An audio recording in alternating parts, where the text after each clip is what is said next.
I know you've had a lot of fights that have been canceled or rescheduled. It must be good to just finally be here. I'm so happy finally, right? Like, even though we living through crazy times right now, I stayed very consistent with my training, my nutrition, and it was kind of tough to have a fight camp during this quarantine, but we made it happen, you know, and I'm ready for Saturday And I night. want to say it's been over a year now that you've been working with Mark Henry. What would you say you've improved on the most since being at that camp?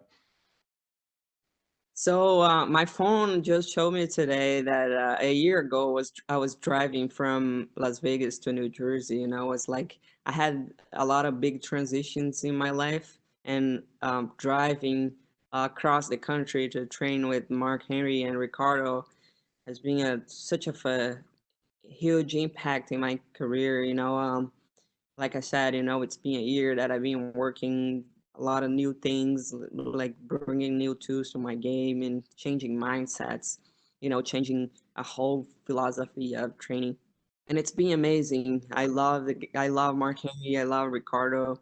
I feel like um, they treat me like a daughter. I'm they love me so much there, and I feel like this is what I was missing in my career. I left to Brazil a couple of years ago to move to America to find good training, but my family is over there.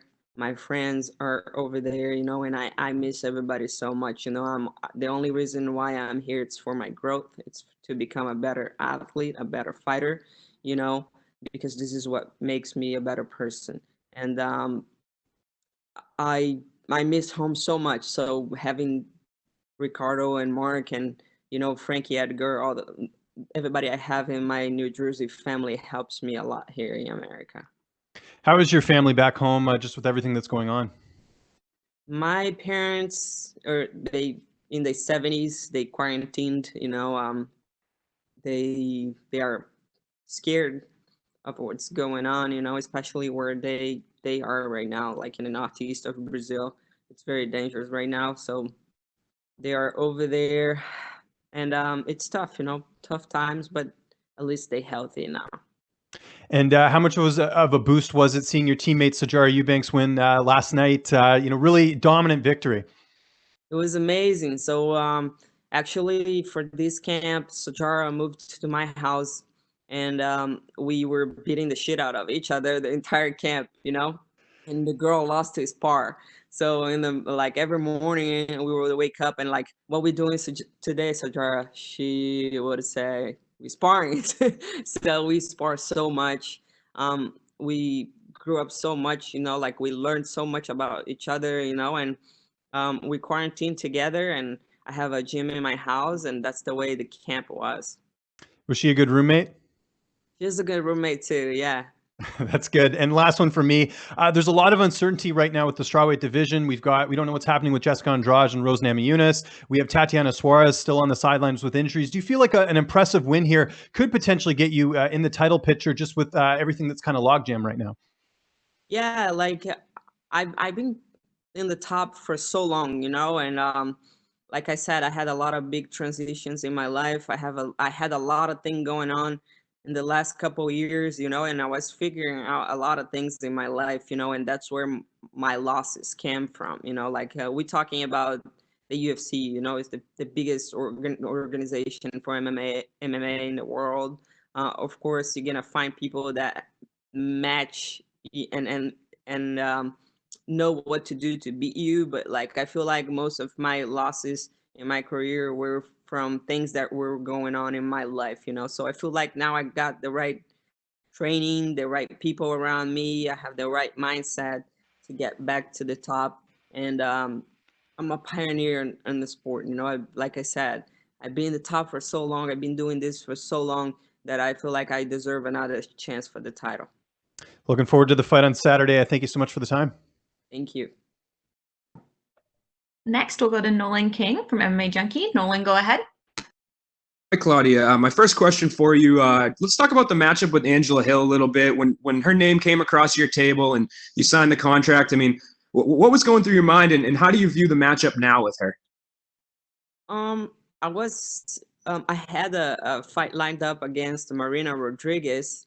You know, after that my nightmare that happened in January with Alexa Grasso that she didn't make weight, it was kind of like I was frustrated, you know, because I spent like 3 months in New Jersey through the winter training so much for that fight, and she didn't make weight. So I was like, shit, what am I gonna do now? And Marina Rodriguez stepped in, but she asked for a little bit of time. So like I was expecting to fight in February or March, but she asked for April or May. So the fight was booked to May 2nd. And then with this whole thing going on now with the coronavirus, they canceled the fight. And then they couldn't bring Marina to America. So um, they talked to Angela Hill. She said she needed a couple more weeks to get ready because she wasn't really training. And I was like, well, at this point, you know, I'll fight anybody. You know, if she steps in, let's go, let's do this. And her big thing right now is that she's going to be taking her 7th fight in 14 months. She seems to jump in here all the time. If given the opportunity, would you like to kind of get on that type of pace? I know UFC President Dana White wanted you to wait a little bit after your last fight to kind of let the weight cut, not for you not to have to cut weight again. But would you like to be as active as her? Do you think that's something you would be interested in? I feel like my health is way more important than all of this. You know, of course, fighting. It's my life. It's my career. It's what makes me a better person, a better athlete. You know, like, but my health is way more important. You know, like as long as I'm healthy, making weight every other month, I would be cool with that. You know, but I don't think it's healthy for me to like drop 15 pounds every other month. For sure. My last question for you, if I'm a fan and I tune into this fight or sit down, if I'm cage side working there, what kind of fight do you think I'll see from you guys come Saturday? I feel like Angela's gonna like come after, you know, like she's very confident right now because she won her last couple fights, you know, but I'm a different breed, you know, like like I said, I've been fighting for so long. I have a lot of experience, you know, and if she comes forward, she'll find a nightmare. Appreciate the time. Thank you. Thank you. Next, we'll go to Gabriel Gonzalez with Cage Side Press. Gabriel, go ahead. Hi, Claudia. So obviously the division is coming off a very big fight with Weili and Joanna. Just as a competitor in the division, I want to know what were your thoughts watching that fight? It was a great fight. Beautiful performance by both fighters. You know, they showed a lot of heart, a lot of technique. You know, one of the best fights I ever seen in my life, you know, and that's inspiring. You know, I'm pretty sure everybody in the division is like watching this and going back to the gym hungry, trying to get better to step in there in the same way.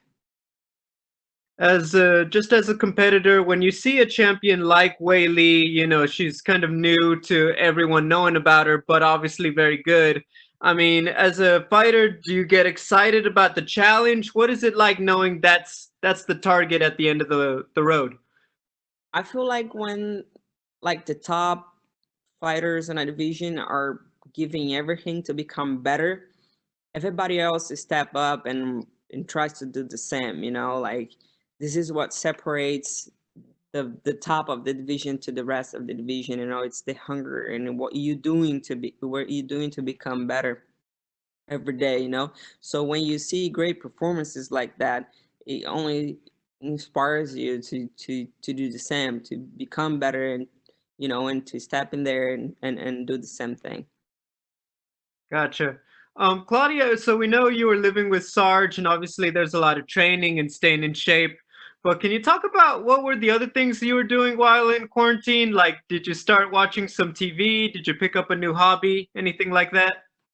Oh man, like my life didn't change that much, you know, during this quarantine because I have a crazy work ethic, you know, I work a lot and I feel like my day, since the time I wake up to the time I go to sleep, I have a routine that it's gonna make me a better athlete, you know. So um, I don't need much to make that happen, you know. Like I read a lot, I watch a lot of tape, and I train a lot, and I try to hang out with a little bit of people that I know um are people that are good for my life, you know.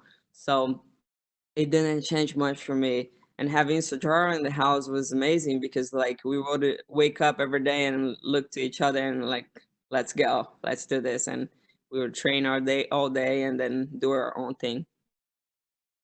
Final question. Everyone's talking about that in the arena because there's no fans, it's so quiet and everyone's listening to the commentators and almost getting advice from there also. Have you thought about what it's going to be like, the experience with no fans? Yeah, actually, like I started fighting when the women's division was not in the UFC, right? And um, it was back in like 2008, I think. And I fought in various more organizations in Brazil where there was not a lot of people watching, you know. So it's kind of like bringing me back those memories, and I feel like I'm gonna be okay with it, especially because also I was part of the Ultimate Fighter 23rd, and I had the experience of being there with my fighters for 6 weeks, so it's kind of like the same. Thank you, Claudia. Welcome.